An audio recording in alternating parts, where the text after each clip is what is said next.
तो जैसा आप सभी जानते हैं कि प्राचीन इतिहास से लेकर के आधुनिक इतिहास यानी कि प्राग ऐतिहासिक काल से लेकर के और 1947 यानी भारत की आजादी तक का इतिहास आपसे पूछा जाता है। ये 3 शासक ऐसे हैं जिनके समय में काफी चेंजेस हुए, जैसे अलाउद्दीन खिलजी की बाजार व्यवस्था, ठीक है, इसके अलावा फिरोज तुगलक के द्वारा जो सुधार किए गए, तो इन सबसे प्रश्न पूछे जाते हैं, ठीक है। तो विभिन्न संस्थान हैं, उनसे प्रश्न पूछे जाते हैं। ऐसे पूछ लेगा कि भारतीय दलहन संस्थान कहाँ है, ठीक है, तो कानपुर में है। तो इस तरह से जो संस्थान हैं उत्तर प्रदेश में प्रोमिनेंट, उनसे प्रश्न पूछे जाते हैं।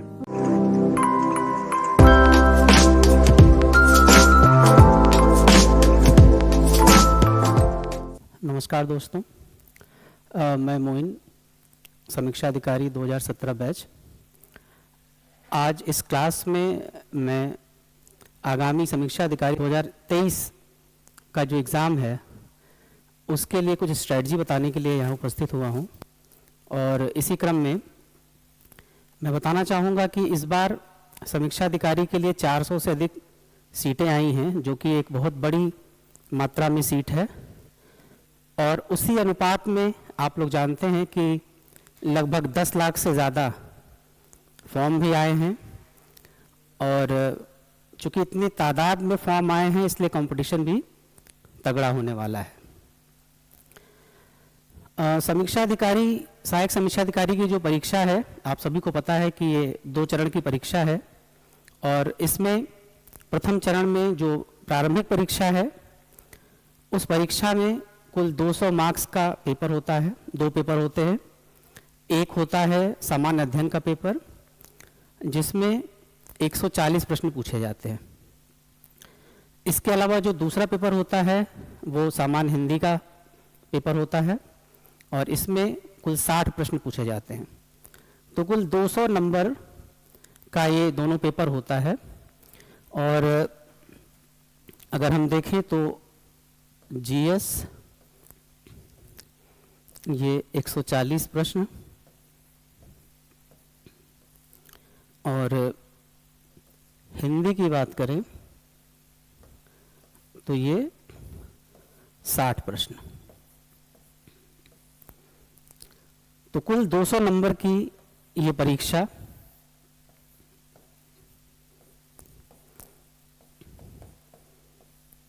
आपको देनी है। और मैं उम्मीद करता हूं कि आप सभी के पास सिलेबस होगा। और सिलेबस में जीएस, चूँकि जीएस का सिलेबस बहुत बड़ा है, उसमें आपको इतिहास भी पढ़ना है, उसमें आपको भूगोल भी पढ़ना है, उसमें आपको पॉलिटी भी पढ़नी है, आपको इकोनॉमी भी पढ़नी है, करंट अफेयर भी है, साइंस भी है, पर्यावरण भी है, जनसंख्या एवं नगरीकरण है, इसके अलावा आपका यूपी स्पेशल है। तो एक बहुत बड़ा सिलेबस जो है जीएस का है। वहीं हम अगर बात करें सामान्य हिंदी की, तो हिंदी में जैसे कि कुल 6 टॉपिक हैं।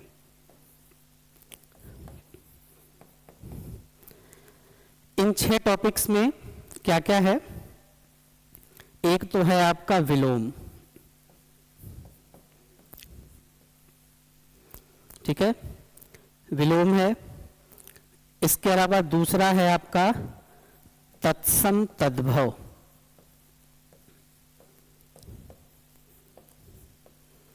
ठीक है। तीसरा है आपका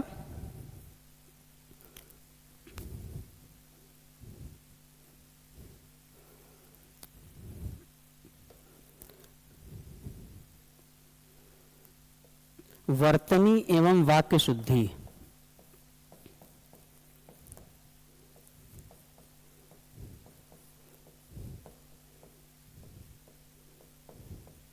ठीक है।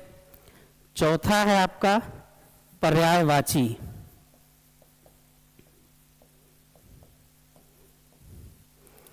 पांचवा है आपका अनेक शब्द के लिए एक शब्द,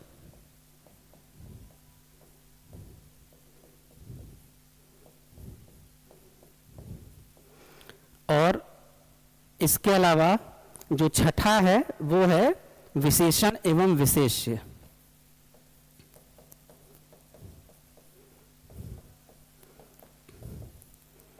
तो कुल 6 टॉपिक आपको हिंदी में पढ़ने हैं, ठीक है।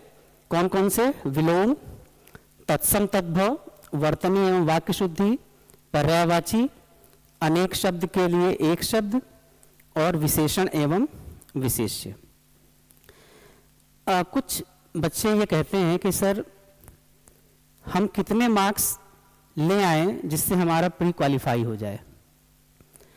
तो ध्यान देने की बात यह है कि जो पिछले कट ऑफ रहे हैं, ठीक है, अभी तक अगर मैं बात करूं, जब से नेगेटिव मार्किंग हुई है आरओ आरओ में, ठीक है, पहले तो कट ऑफ ज़्यादा जाती थी, 140 के आसपास जाती थी, लेकिन 2017 मतलब जिस साल मैंने परीक्षा दी थी उस साल जो कट ऑफ गई थी सामान्य कैंडिडेट के लिए वो था 122 अंक, ठीक है। यानी कि 200 में 122 अंक प्राप्त करने वाला कैंडिडेट मेंस के लिए क्वालिफाई है, ठीक है। फिर 2016 की परीक्षा जो कैंसिल होके 2017 के बाद हुई, ठीक है, उसमें जो कट ऑफ गई थी वो 129 थी। और उसके बाद 2021 आरओ की परीक्षा हुई जिसमें कट ऑफ अभी आया तो नहीं है लेकिन लगभग माना जा रहा है कि 130-131 के आसपास इसकी भी कट ऑफ है, ठीक है। तो अगर हम एक सेफ साइड माने तो अगर आपके 135 मार्क्स कुल आ रहे हैं 200 में, ठीक है, 135 मार्क्स अगर कुल आ रहे हैं तो आप क्वालिफाई हो जाएंगे मेंस के एग्जाम के लिए, ठीक है। फिर इसमें भी कुछ बच्चे पूछते हैं कि सर हिंदी में कितना करें और सामान्य अध्ययन में कितना करें। तो सामान्य अध्ययन में आप ये कोशिश करें कि 80 प्लस आपके सही हों, ठीक है। 80 से कम पे आपके चांस जो हैं उतने नहीं बन पाएंगे क्योंकि हिंदी में 55 प्लस आपको करना है और एक छोटा एफर्ट भी अगर आप डालेंगे, बहुत ज़्यादा मेहनत नहीं भी करेंगे तो इतने मार्क्स लाए जा सकते हैं। मगर यहाँ पे 80 के ऊपर जाना बहुत आसान नहीं होता है क्योंकि दिन ब दिन परीक्षा का लेवल जो है वो बढ़ता जा रहा है, ठीक है। तो मैंने बताया आपको कि जो 135 मार्क्स अगर आप प्रीलिम्स में लाते हैं तो आप मेंस के लिए क्वालिफाई कर सकते हैं, ठीक है। चलिए, ये तो हो गया कि क्या कट ऑफ जाएगी और कितने मार्क्स आपको किस स्ट्रेटजी के तहत चलना है कि आपका निकल जाए प्रीलिम्स, ठीक है। अब हम बात करेंगे कि क्या स्ट्रेटजी हो हमारी, क्या रणनीति हो, कैसे हम इस एग्जाम में अच्छे मार्क्स लाएं और प्रीलिम्स क्वालिफाई कर जाएं, ठीक है। यहां पे एक बात ध्यान दीजिएगा आप लोग कि सिर्फ 60 दिन बचे हैं, ठीक है, एग्जाम को।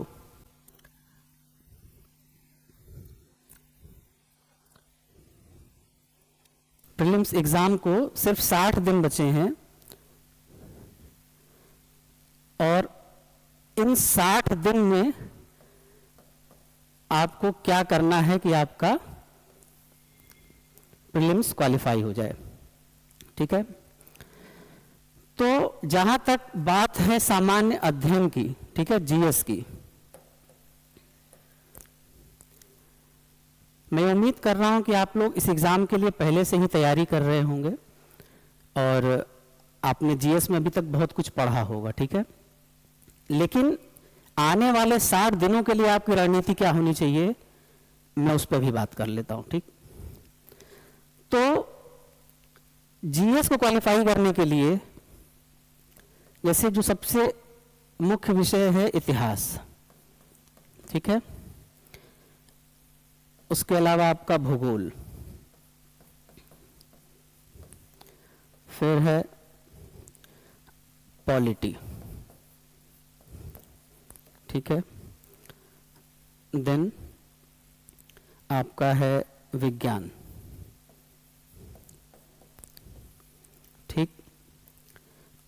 और करंट अफेयर्स।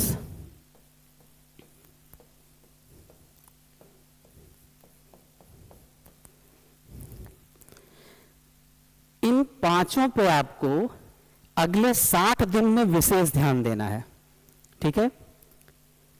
पढ़ना तो सब है, लेकिन विशेष ध्यान किस पे देना है? इतिहास, भूगोल, पॉलिटी, साइंस और करंट अफेयर्स में। अब मैं क्यों कह रहा हूं ये?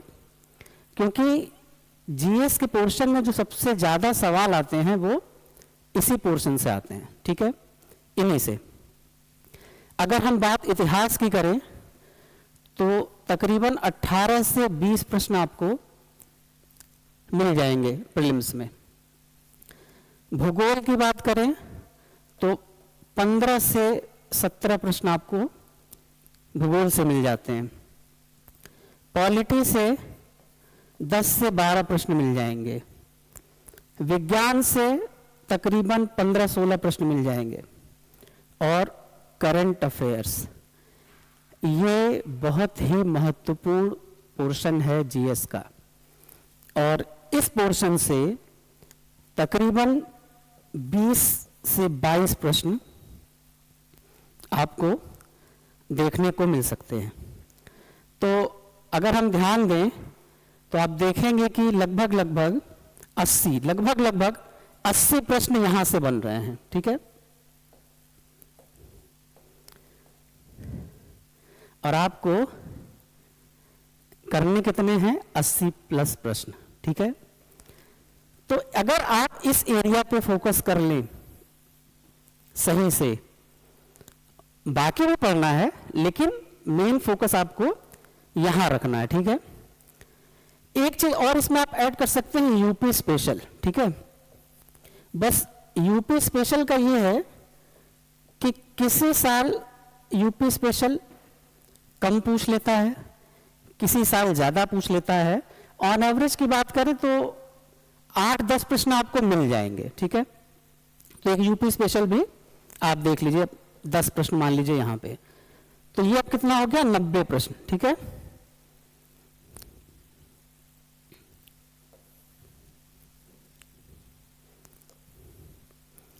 नब्बे प्रश्न। इन 90 प्रश्न पे आपको विशेष रूप से फोकस करना है, ठीक है। तो अब इसको भी और हम बाइफरकेट करें कि जैसे सर आपने तो बता दिया इतिहास पढ़ना है, ठीक है।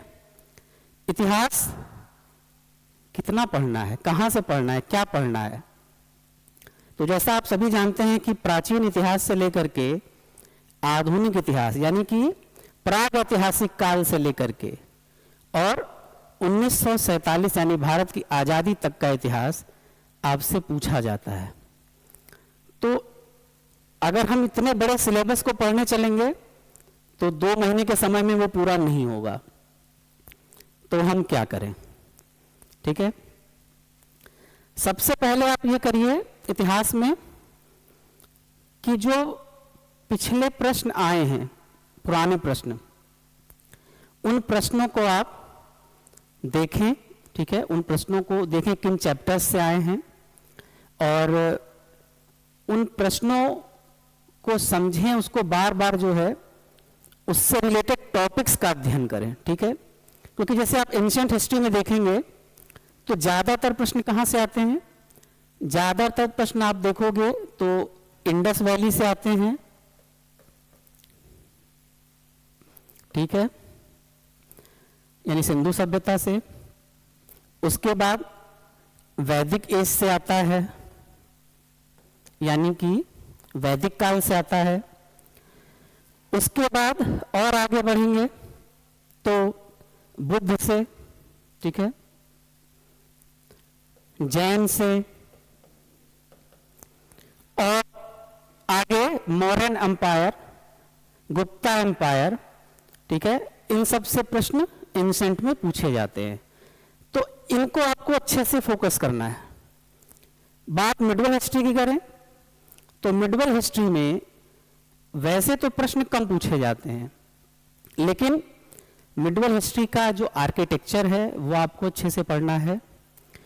मिडवल में सल्तनत और मुगल पीरियड में कुछ ऐसे रूलर हुए जिन्होंने कुछ बड़े लेवल का चेंज किया है, ठीक है। तो प्रश्न वहाँ से भी आते हैं। जैसे जब आप मिडवल देखते हैं तो सल्तनत काल की बात करें तो सल्तनत काल में अलाउद्दीन खिलजी, मोहम्मद बिन तुगलक और फिरोज शाह तुगलक, ये 3 शासक ऐसे हैं जिनके समय में काफ़ी चेंजेस हुए। जैसे अलाउद्दीन खिलजी की बाजार व्यवस्था, ठीक है। इसके अलावा फिरोज तुगलक के द्वारा जो सुधार किए गए, तो इन सब से प्रश्न पूछे जाते हैं, ठीक है। लैंड रेवेन्यू में जो सुधार अलाउद्दीन खिलजी ने किया, पहली बार मसाहत पद्धति, जो जमीन को नाप के उसके बाद लगान फिक्स करने की जो नीति थी, वो एक बड़ा चेंज था उस समय, क्योंकि उससे पहले जमीन की माप नहीं होती थी, ठीक है। तो इनसे प्रश्न आ जाएंगे। उसके अलावा जो वास्तुकला है सल्तनत काल की, जो भी इमारतें हैं, ठीक है, मकबरे हैं, इन सब से जो प्रश्न हैं वो पूछे जाते हैं। इसी तरह से मुगल काल में आ जाते हैं तो मुगल काल में अकबर से प्रश्न पूछा जाता है, ठीक है। अकबर के अलावा जहांगीर से प्रश्न आता है, औरंगजेब से प्रश्न आते हैं, ठीक है। तो इस तरह से मिडवल से है, लेकिन मिडवल में उतने प्रश्न नहीं पूछे जाते हैं। साधारण मान लीजिए 4-5 प्रश्न मिडवल से मिल जाएंगे आपको, ठीक है। अब हम आते हैं इतिहास के सबसे महत्वपूर्ण पोर्शन पे, जो है आधुनिक भारत का इतिहास। इस पोर्शन से आपको सबसे ज्यादा प्रश्न मिलेंगे, यानी कि अगर इतिहास में 20 प्रश्न पूछे जा रहे हैं तो करीब 10 से 12 प्रश्न आपको आधुनिक भारत से पूछा जाता है। और उसमें भी जो भारतीय स्वतंत्रता संग्राम वाला पोर्शन है, यानी कि कांग्रेस की स्थापना से लेकर के और भारत की आज़ादी तक 1885 से 1947 तक का जो पोर्शन है, वहां से प्रश्न सर्वाधिक पूछे जाते हैं। तो इसको आपको देखना है, ठीक है। पिछले जो भी प्रश्न आए हैं, आप कोई भी एक गाइड ले लीजिए, ठीक है, चाहे वो घटना चक्र की हो, यूथ की हो, आप उन प्रश्नों को पढ़ जाइए, ठीक है। अब बात करते हैं भूगोल की।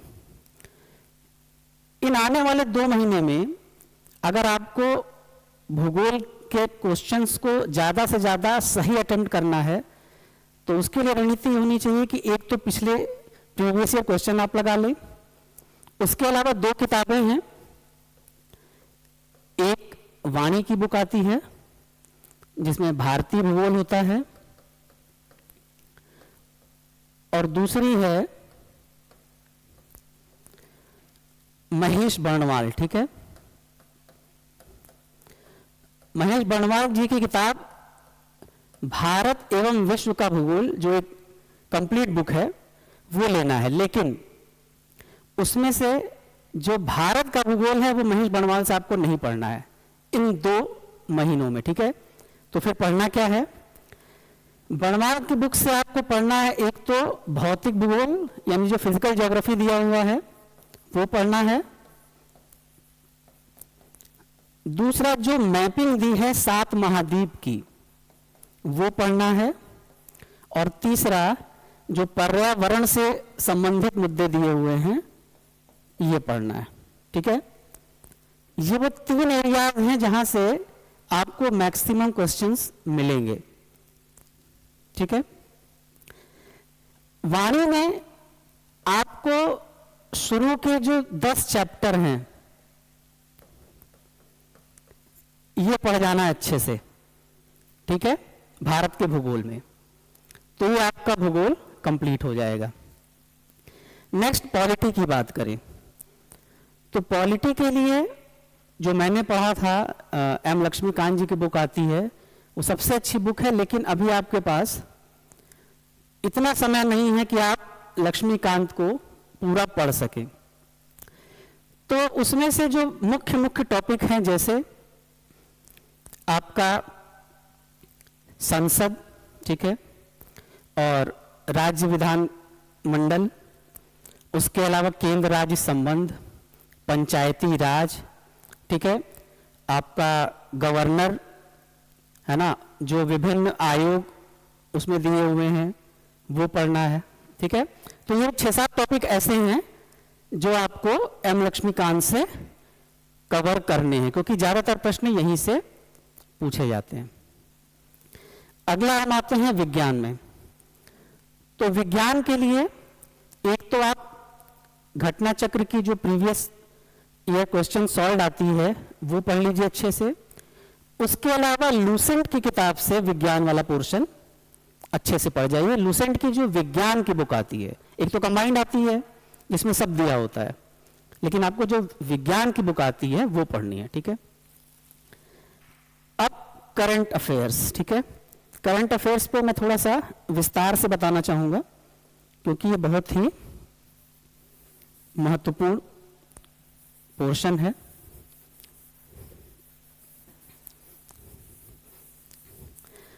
और ज़्यादातर जो स्टूडेंट हैं वो कहते हैं कि सर करंट अफेयर्स का तो कोई था ही नहीं है, कहाँ तक पढ़ें, कहाँ से पढ़ें, कितना पढ़ें, क्या पढ़ें।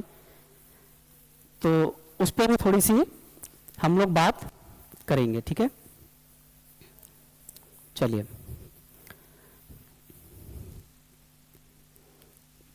तो बात हम कर रहे हैं करंट अफेयर्स की। जैसा कि मैंने पहले ही कहा कि 20 से 22 प्रश्न यहां से आते हैं।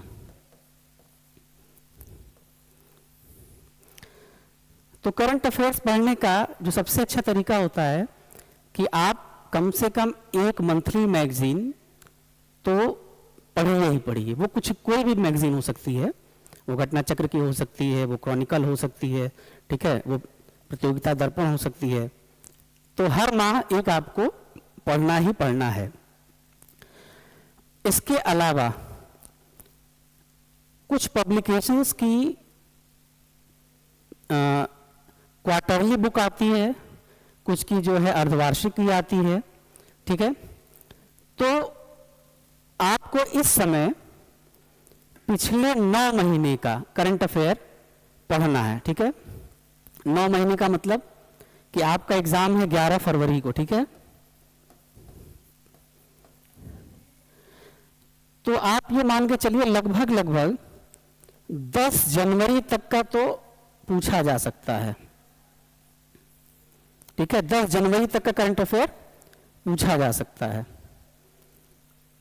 ठीक है, यानी कि अब पिछले 10 महीने 9 महीने का जो करंट अफेयर है, यानी कि आप शुरू करिए अप्रैल से। ठीक है, जहां से वित्तीय वर्ष की शुरुआत होती है, अप्रैल से शुरू करिए। अप्रैल, मई, जून, जुलाई, अगस्त, सितंबर, अक्टूबर, नवंबर, दिसंबर, 9 महीने हो गए। इसमें भी अप्रैल, मई, जून, ये 3 महीने आपको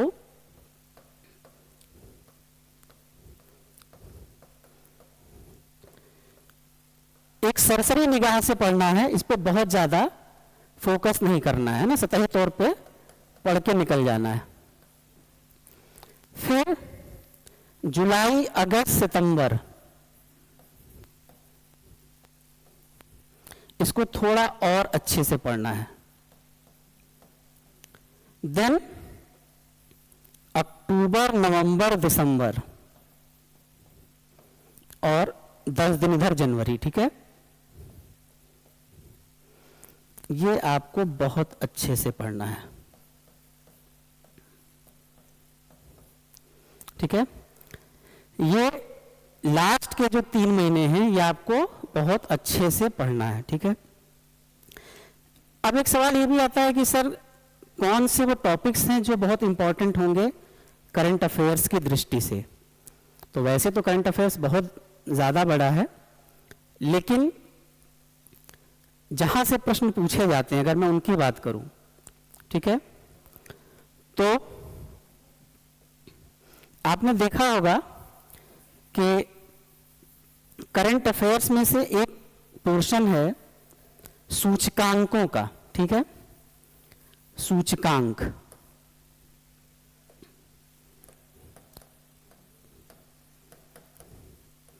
ठीक है, या रिपोर्ट्स, विभिन्न रिपोर्ट्स और सूचकांक।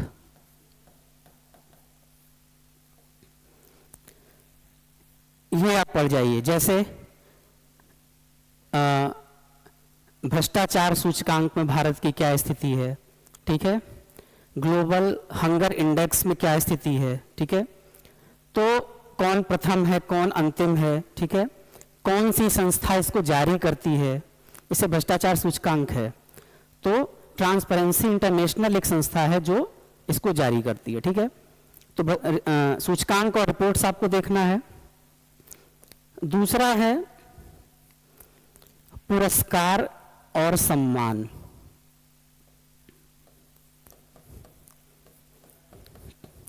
अब ये पुरस्कार और सम्मान कई क्षेत्र में हो सकता है, जैसे नोबेल पुरस्कार, ठीक है, या साहित्य के क्षेत्र में बहुत से पुरस्कार दिए जाते हैं, जैसे आपका सरस्वती सम्मान है, बिहारी सम्मान है, ज्ञानपीठ सम्मान है, ठीक है।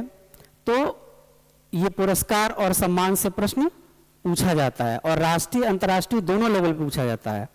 जैसे पूछ लेगा कि सखारोव पुरस्कार किसको मिला, ठीक है। इसी तरह से जो अगला है वो है युद्धाभ्यास। हम सभी को पता है कि विभिन्न देशों के बीच में समय समय पे युद्धाभ्यास होते रहते हैं, ठीक है। तो भारत के अन्य देशों के साथ जो युद्धाभ्यास हो रहे हैं, ठीक है, चाहे वो थल सेना के लेवल पे हो, वायुसेना के लेवल पे हो या नेवी के लेवल पे हो, तो अक्सर ये प्रश्न भी पूछे जाते हैं, ठीक है। जैसे मालाबार युद्धाभ्यास किसके किसके बीच हुआ, तो ये आपको देखना है, ठीक है। नेक्स्ट हम बात करेंगे कि विज्ञान प्रौद्योगिकी से संबंधित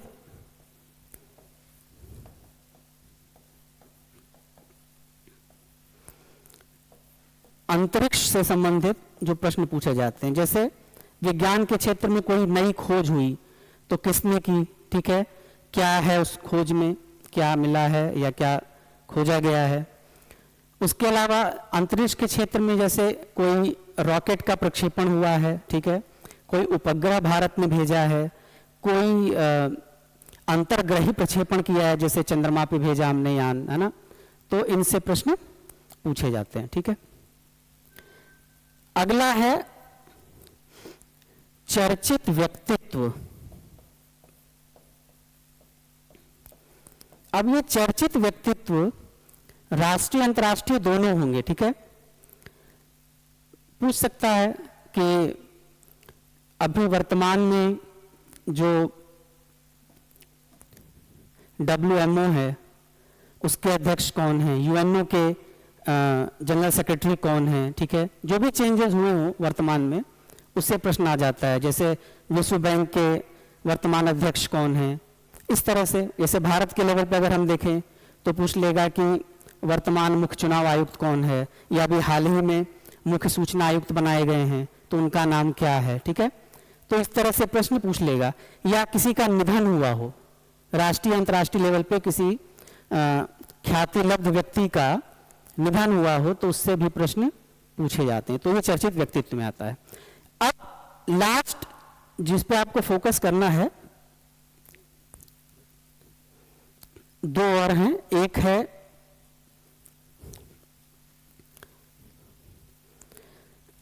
छठा,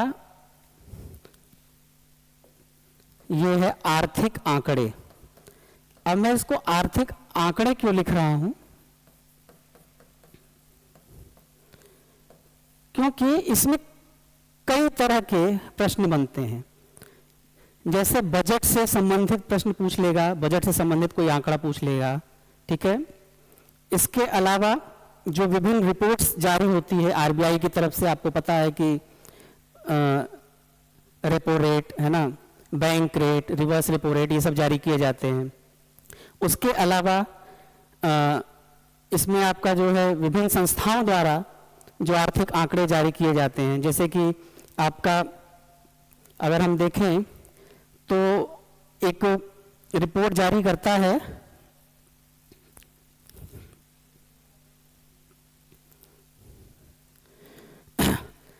NSSO, ठीक है, जिसको अब NSO नाम दिया गया है।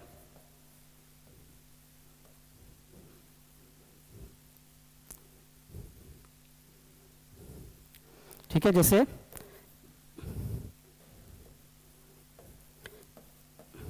NSSO आंकड़े इकट्ठा करता है, ठीक है, और इन आंकड़ों पे रिपोर्ट्स आती है, ठीक है, जैसे गरीबी की रिपोर्ट्स आ गई, ठीक है।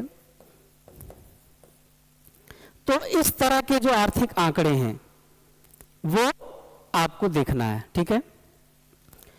और लास्ट जो हम बात करेंगे वो है खेल जगत की।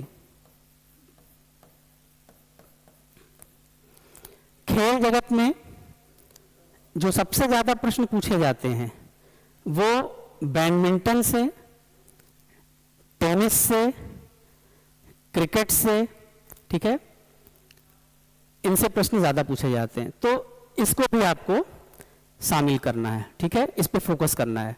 तो कुल मिला के ये 7 टॉपिक ऐसे हैं जो करंट अफेयर्स में आपको विशेष रूप से फोकस करना है। इसके अलावा कई सब टॉपिक्स हैं, ठीक है, उनको भी आपको देखना है, लेकिन पहले आपको इन्हें देखना है, ठीक है। चलिए अब हम आखिरी अपने जो टॉपिक है उस पे आते हैं, यूपी स्पेशल पे। तो जैसा कि मैंने बताया कि यूपी स्पेशल से आपको 10 प्रश्न के आसपास, 8 से 10 प्रश्न मिल जाएंगे, ठीक है। तो यूपी स्पेशल के लिए आपको कोई एक किताब, मैं तो जो किताब फॉलो करता था वाणी की बुक फॉलो करता था, ठीक है, तो वाणी प्रकाशन की या घटना चक्र की भी आती है, लेकिन वाणी हम पढ़ते थे, तो वाणी प्रकाशन की आपको यूपी स्पेशल की बुक ले लेनी है, ठीक है। और उसमें से जो उत्तर प्रदेश से संबंधित, जैसे आपने देखा होगा कई उत्तर प्रदेश में पक्षी अभयारण्य है, ठीक है, इसके अलावा आपका टाइगर रिजर्व है, उससे प्रश्न पूछे जाते हैं। जनजातियां कौन कौन सी पाई जाती हैं, उससे प्रश्न पूछे जाते हैं, ठीक है। उसके अलावा अगर हम यूपी की बात करें तो विभिन्न संस्थान हैं, उनसे प्रश्न पूछे जाते हैं। ऐसे पूछ लेगा कि भारतीय दलहन संस्थान कहाँ है, ठीक है, तो कानपुर में है। तो इस तरह से जो संस्थान हैं उत्तर प्रदेश में प्रोमिनेंट, उनसे प्रश्न पूछे जाते हैं। इसके अलावा उत्तर प्रदेश से संबंधित जो उत्तर प्रदेश का कल्चर है, जो यहाँ की हिस्ट्री है, जो यहाँ की पॉलिटी है, वो सब भी इसमें पूछा जाता है। तो इसी किताब से, वाणी की किताब से आपको वो देखना है। यूपी की जनसंख्या भी पूछी जाती है, ठीक है, जनसंख्या नवीकरण में यूपी का भी पोर्शन पूछा जाता है। तो ये वाणी से आपको देखना है, ठीक है। और अंत में मैं एक सुझाव आपको और दूंगा कि चूंकि 60 दिन बचे हैं, तो इन 60 दिनों में आपको एक टेस्ट तो कम से कम वीकली लगाना ही लगाना है, ठीक है। क्योंकि आप अपनी तैयारी के साथ साथ जब आप टेस्ट देते हो तो आपको ये पता होता है कि आप कहाँ पे गलती कर रहे हो, आपकी क्या कमी रह रही है, और फिर उसके हिसाब से आप अपने स्ट्रेटजी को लेकर के चलते हो। तो कोई भी एक, मैं किसी उसका संस्थान का या किसी पब्लिकेशन का नाम नहीं लूंगा, लेकिन आपको टेस्ट सीरीज जरूर करना चाहिए, ठीक है। एक टेस्ट जरूर वीक में आपको देना चाहिए ताकि आपकी तैयारी की परख हो सके, ठीक है।